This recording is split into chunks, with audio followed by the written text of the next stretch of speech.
बीड सरपंच संतोष देशमुख यांच्या हत्या प्रकरणामध्ये 80व्या दिवशी आरोपींवरती 1,500 पानांचं दोषारोप पत्र दाखल करण्यात आलेलं आहे। संतोष देशमुख हत्या प्रकरणामध्ये खंडणी आणि हत्येच्या आरोपाखाली वाल्मिक कराडसह सुदर्शन घुले 8 जणांवरती गुन्हे दाखल करण्यात आलेत। तसंच मकोका सुद्धा लावण्यात आलाय। मात्र कृष्णा आंधळे अजूनही फरारच आहे।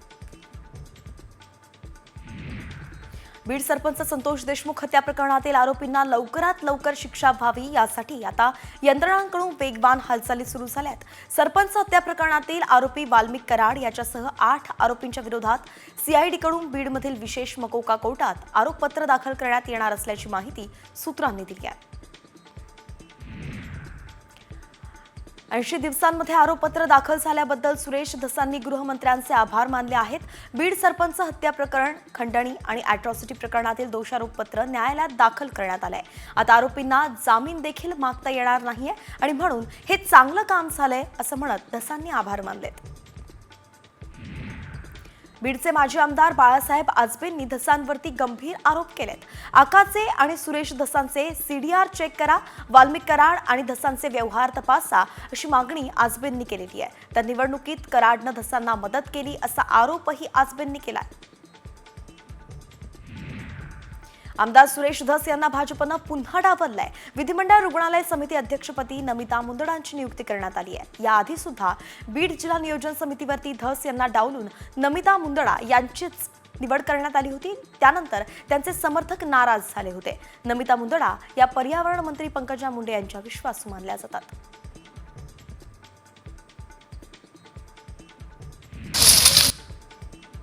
जळगावातील अमळणे सानेनगर इथल्या बोरी नदी काठावरील सोन्याचा महादेव मंदिरावरती महाशिवरात्री निमित्त 12 गाड्या ओढल्या गेल्या। अनेक शिवभक्तांनी 12 गाड्यांवरती बसण्याचा आनंद लुटला। दरम्यान पालखी मिरवणूक आणि यात्रोत्सवही संपन्न झाला। कल्याणमध्ये रिक्षा चोरट्याचा सुळसुळाट आहे। रिक्षा चालक सुरेश वाळेकरनं शाळेच्या गेटसमोर रिक्षा लावून विद्यार्थ्यांची वाट बघत असतानाच एका चोरट्यानं काही क्षणात त्याची रिक्षा चोरून नेली। विद्यार्थ्यांना घेऊन वाळेकर पुन्हा रिक्षा लावलेल्या ठिकाणी परतल्यानंतर त्याला रिक्षा चोरीला गेल्याचं लक्षात आलं। कोल्हापुरातील कळंबा कारागृहामध्ये पुन्हा एकदा गँग वॉरचा प्रकार समोर आलाय। गायकवाड विरुद्ध माने टोळी कारागृहातच भेटली आहे। गुंड अमर मानेवरती हल्ला करण्यात आला। 2 गटातील हाणामारी सोडवताना तुरुंग अधिकारी स्वाती जाधवही जखमी झाल्या।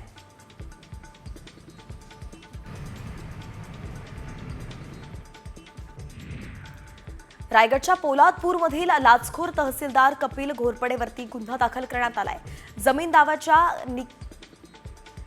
जमीन दाव्याच्या निकालाप्रकरणी 3 लाखांची मागणी करून 2.5 लाख रुपयांवरती तडजोड केल्याचा आरोप त्याच्यावरती आहे आणि सापळा रचल्याचं कळल्यानं घोरपडेनं लाच स्वीकारली नाही, मात्र तडजोड सिद्ध केल्याची माहिती लाचलुचपत प्रतिबंधक विभागानं दिली आहे।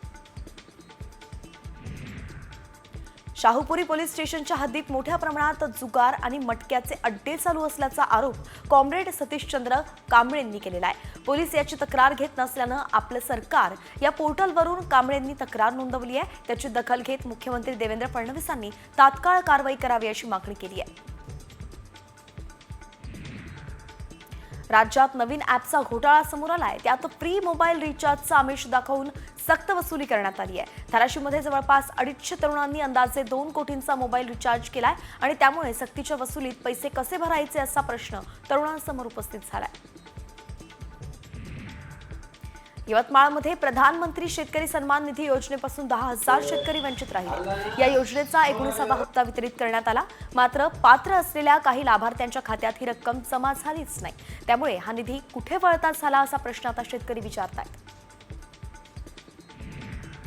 धाराशिवच्या उमरगातील पोलीस ठाणे परिसरामध्ये पक्ष्यांसाठी कृत्रिम घरटी आणि अन्नधान्याची सुविधा उपलब्ध केली आहे। दरम्यान वाढत्या उन्हाच्या झळा पक्ष्यांना बसू नये यासाठी पोलिसांनी पुढाकारही घेतलाय।